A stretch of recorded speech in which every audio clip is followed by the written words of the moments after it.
Chapter 4. I sat down at breakfast the next morning with my thick fleece jacket and my rucksack by my side. "Where do you think you're going?" said Mum. "Just out," I said. She raised her eyebrows. "I don't think so. Not after last night, anyway." "But, Mum—" "We're going to town this morning," said Mum, pouring some tea. "Dad's got sheep feed to pick up, and I've got shopping to do." "I'll stay here," I said. "Graham's here, it'll be fine." "He's still in bed," said Mum. "You'll come with us." I slammed my spoon in my bowl. "It's not fair." Dad looked at me over the top of his paper and sighed. "I need someone to look after those 2 lambs. The foster ewe wasn't interested in them last night. We'll need to bottle feed them until we can find another ewe." "I'll do it," I said. "I don't want to go to town anyway." Mum glared at Dad, then turned to me. "Oh, you'd only get under my feet anyway. You can stay as long as you promise to stay near the farmhouse." "I promise," I said. But underneath the table, my fingers were crossed. I stood at the sink and stirred milk powder for the lambs into a jug of warm water and watched Mum and Dad drive away down the lane. I poured the milk into 2 clean bottles and tucked them under my jacket, grabbed my rucksack and headed out to the lambing shed. The 2 lambs were already bleating hungrily for milk when I went in, and it wasn't long before they finished the milk and started trying to suck on the tags of my coat. I heard the tractor rev into the yard outside. If Graham saw me, I'd have to help him all day. So I left the bottles in a bucket by the door and I slipped out through some broken panels at the back of the shed. The air was clear and sharp. It had rained heavily overnight and the puddles shone in the bright sunlight. I set off over the back of the hill to the lock in the next valley. Iona was there waiting for me. "You came then?" she said. "You were standing at the spot where I'd followed her, footprints into the wood." I nodded. "So, what's the secret?" "You'll find out," said Iona. "It had better be good," I said. She turned and headed into the woods. The pines gave way to oak and birch and wild cherry. I thought I knew every inch of this farm. I'd grown up here. I'd built dens with Rob and Ewan all over it. But this path through the trees, well, it looked different. Iona stopped at the edge of a clearing. A ring of large boulders lay in a wide circle in the sunlit space. I leaned against one and pulled some damp moss with my fingers. The pale stone underneath was bright in the spring sunshine. I could imagine this once was a meeting place for the ancient Scottish warrior kings. Iona put a finger to her lips for me to be quiet. "Shh. Fairy stones," she whispered.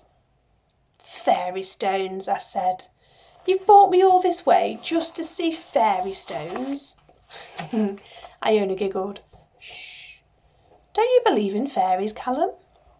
I scowled at her. "That's it, I'm going home." Iona leaned against the trunk of a tree. It looked as if she was trying not to laugh. She tapped her fingers on the bark. "Can you climb?" she asked. I looked up into the tree. It was an old oak that had been struck by lightning some years before. The split trunk looked like a jagged scar against the sky. The nearest branches were beyond arm's reach, and the bark was damp and fringed with moss. "Climb that? Of course I can." Iona kicked off her trainers and slid her fingers and toes into the tiny cracks in the bark. In no time at all she had pulled herself up into the fork of branches above. "Well, are you coming?" I tried to grip the tree trunk. I tried to wedge my foot onto the small ridges of bark, but each time my feet and hands slid. I looked up, but Iona had disappeared further up the tree. "Iona!" I called. The end of a thick knotted rope fell by my feet. I hauled myself up into the tree and climbed higher to a natural platform of spreading branches. It was like a hidden fortress. You couldn't see it from the ground. Iona had made seats from old crates, and there were tins and boxes and an old hurricane lamp balanced in the tree. From there I could see across the narrow waters of the loch to the mountains and the wide blue sky beyond. "It's brilliant," I said. "Absolutely brilliant." "Shh. You've got to be quiet," she said. She pulled a canvas bag out from the hollow trunk and spilled out a blanket, an old leather case, and a packet of biscuits. "I promise I won't tell anyone about this," I replied. She threw me a biscuit and stifled a laugh. This isn't the secret, dummy. It's better than this. 1,000,000 times better. I stuffed the biscuit in my mouth. What is it then? She pointed to a cluster of Scots pine trees on the island, not far from the shore. The tall, bare trunks were crowned by a spread of branches, dense with green pine needles, from our platform of crates. We were level with the flattened tree tops. What's so special? I said. Open your eyes, Callum, said Iona. Look, look. I still couldn't see what she was pointing at. A pile of sticks lay on the topmost branches like driftwood stacked on a high tide. But wait, something was moving inside. Something was pulling the sticks into place. It wasn't just a random heap of twigs and branches. Something was building it. And then I saw it. I saw the secret hidden in our valley. No one else knew about it, not Mum, not Dad, or Graham or Rob and Ewan. Just me and Iona. Amazing, isn't it? Whispered Iona. I just nodded. I was lost for words. Chapter 5. At first all I could see was the head of a bird above the pile of sticks, a creamy head with a brown stripe across the eye. Then the rest of the bird appeared. It was huge, with dark brown wings and a white belly. There was something prehistoric about it, like a beast of a lost world, too big for this landscape. Osprey, I whispered. I could hardly believe it. We've got osprey here, on our farm. You won't tell us all? Said Iona, panicked. Course not, I said. I'd seen photos of ospreys before, and I'd seen the nesting tree of 2 ospreys at the nearby nature reserve when I'd helped Dad put up fencing and bird hides. The nesting tree at the reserve had razor wire and surveillance cameras to stop people from stealing their eggs. They're rare, they are, I said. They're protected. I knew I could trust you, said Iona. She emptied out the biscuit packet. There was only one left. She broke it in 2 and gave me the bigger half. I've watched him build that nest from scratch, said Iona. What makes you think it's a he? I said. Iona pulled out a bird book from the leather case and showed me the picture.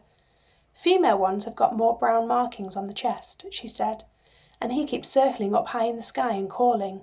He's looking for a mate. I've been watching him all week. Do you live up here then? I said. No, Iona said and shook her head. No, I'd like to though. I'm staying with my granddad for now. What about your ma?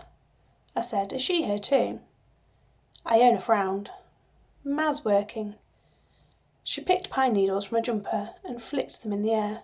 She's a dancer, you know, said Iona. My ma, she's a dancer. She pulled out a small gold locket on a chain from under her shirt and opened it. That's her. On one side was a picture of Iona, and on the other a picture of a young woman's face. She had flaming red hair and dark eyes like Iona's. She's in all the big shows in London, said Iona. She's too busy to come up here now. She's really famous though, my mam. I've never heard of her, I said. Iona scowled and stuffed the locket back under her shirt, as if you'd know. I looked across at the osprey again. He was standing on the nest, staring up at the sky. His high-pitched cry called out, Kee! Kee! Kee! Has he finished his nest? I said. I don't think so, said Iona. It keeps getting bigger and bigger. Anyway, it's called an islet, not a nest. Ospreys go to Africa in the winter. I know that, I said. You're not the only one who knows this stuff. The osprey marched around his eyrie and called out one more time. Then he spread his huge wings and lifted off into the air. He banked away over the trees behind us, showing the brown striped underside of his wings and his white belly. He's probably gone fishing, said Iona. It might be ages before he's back. I've got to go, I said. I've remembered the orphan lambs. They'd need another feed soon. Well, I'm going back too anyway, said Iona. I helped her stuff the bag into the hollow of the tree and dropped down to the ground beside her. We walked along the track by the river. The air was warm now, and wisps of steam rose up from the damp earth. How was the fish? I asked. It was delicious. Iona gave me a wicked grin. How do you do it? I said. How do you catch it with your bare hands? Iona grinned. Come on, I'll show you. I followed her to the river's edge where eddies of fast water swirled into a still pool. What do you see? She said. I lay down on the soft grass and looked at the river water. Cloud and sunlight reflected back. Nothing, I said. You're not doing it right, said Iona. Look further in. I stared at the water. Cloud patterns floated across it. I tried to look beyond the bright surface of the dark shadows below. The rocks merged into the brownish riverbed. It was all moving and sifting, reed, mud, and silt-stirred leaves. And 2 fish. 2 trout. Facing the current, their green speckled bodies perfectly still except for the ripple of their tails. Do you see them? Iona said. I nodded. Now run your hand slowly into the water behind them. I slid my hand into the river, closer and closer, until my fingers were inches from their tails. Run your fingers underneath and try to stroke behind their gills, said Iona. I reached forward and for a moment felt the slippery body of one fish against my hand before both fish shot into the deep water and were gone. Iona laughed. It took me ages at first, she said. Grandad showed me one summer when I was little. I stared deep into the water, hoping to see the fish return. People are like rivers, said Iona. That's what I think, anyway. I sat up and squeezed the water from my sleeve. What do you mean? Iona rocked back on her heels and looked right at me. You've got to learn to look beneath the surface, to see what lies deeper inside. I stuffed my hands in my pockets. They were freezing from the icy water. I've got to go now. So, can I come back? Said Iona. On your farm? I nodded. We made a deal, didn't we? Iona stood up and smiled. A female osprey will come tomorrow afternoon, she said. There's good weather coming. She'll be here, I'm sure of it. I laughed. All right. You just know, do you? Iona turned her back on me. Meet me up on the hill tomorrow if you don't believe me. I'm going to wait for her. I looked up at the heather-covered hill above us. I could see the silhouette of the cairn on top, the highest point of the farm. It would be perfect.